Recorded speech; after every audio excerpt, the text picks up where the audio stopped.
আদালত প্রাঙ্গণে আছেন সহকর্মী সাবরিনা মজুমদার, সেখান থেকে সরাসরি যুক্ত হচ্ছেন তিনি। সাবরিনা, অভিযোগপত্র দাখিলের ব্যাপারে কি তথ্য আছে আপনার কাছে জানাবেন।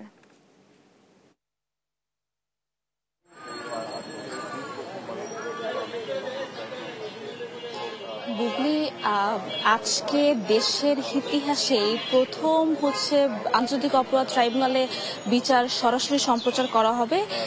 এটি একটি মাইল ফলক বলেও বলেছেন যে প্রসিকিউশন, এবং আজকে কিন্তু শেখ হাসিনার বিরুদ্ধে যে অভিযোগ সেটি দাখিলের মাধ্যমে আসলে আনুষ্ঠানিক বিচার শুরু হবে, এবং আনুষ্ঠানিক বিচারটি আসলে আজকে বিটিভি এবং আন্তর্জাতিক অপরাধ ট্রাইব্যুনালের যে ফেসবুক পেজ, ইউটিউব পেজ, সেখান থেকে আসলে সরাসরি সম্প্রচার করতে হবে, সরাসরি সম্প্রচার করতে পারবে। এবং এর মানে হলো আজকে যে বিচারের কার্যক্রম হবে, অর্থাৎ আদালত প্রাঙ্গণে কিন্তু আসলে আমরা কি হয় সেটি কিন্তু আসলে বাহিরের যে সাধারণ জনগণ তারা কিন্তু দেখতে পারেন না।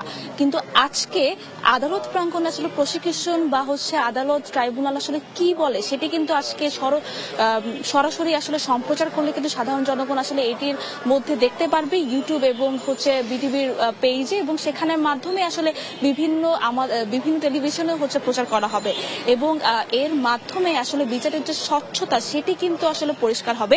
এবং আরেকটি যেটি তথ্য জানিয়ে দিতে চাই যে দ্বিতীয় বিশ্বযুদ্ধের পরে যে নুরেমবার্গ ট্রাইব্যুনালে কিন্তু এই বিচার কার্য ঐতিহাসিক বিচার সম্পন্ন হয়েছে, সেটিও কিন্তু সামাজিক যোগাযোগ মাধ্যমে আছে, এবং সেই সাথে যে নাৎসি বাহিনী হিটলারের সেটির বিচার কার্যও কিন্তু সারা বিশ্ব আসলে দেখেছিল এই টেলিভিশন সরাসরি সম্প্রচারের মাধ্যমে, এবং সেগুলো কিন্তু সামাজিক যোগাযোগ মাধ্যমে আছে।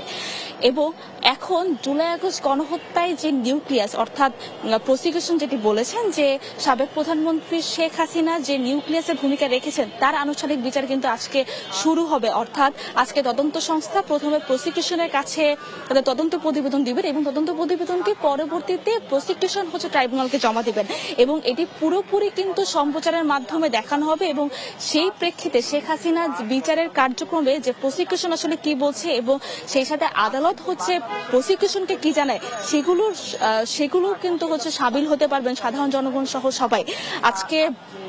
অর্থাৎ আপনি বুঝতেই পারছেন যে আজকে কিন্তু দেশের ইতিহাসে এই প্রথম, এবং দেশে কিন্তু এটি অনেক বড় একটি ঘটনার আজকে সম্মুখীন হতে যাচ্ছে, এবং একটি ঘটনার দেখতে যাচ্ছে। কারণ এর আগে কিন্তু কোনো ধরনের সুপ্রিম কোর্ট বা হাইকোর্টেও কোনো ধরনের বিচার কার্যক্রম কিন্তু আমরা এভাবে সরাসরি সম্প্রচার করতে দেখিনি। তো এখনো আসলে ট্রাইব্যুনালের প্রসিকিউশন আসেনি, বিচার কার্য শুরু হয়নি। আজকে 12টা নাগাদ আসলে ট্রাইব্যুনাল বসবে। ট্রাইব্যুনাল বসার পর আসলে আমরা সরাসরি সম্প্রচার হবে, তখন আসলে আমরা জানাতে পারবো যে আসলে কি কি আদালত বলে এবং কি কি কার্যক্রম আসলে এখানে হয়।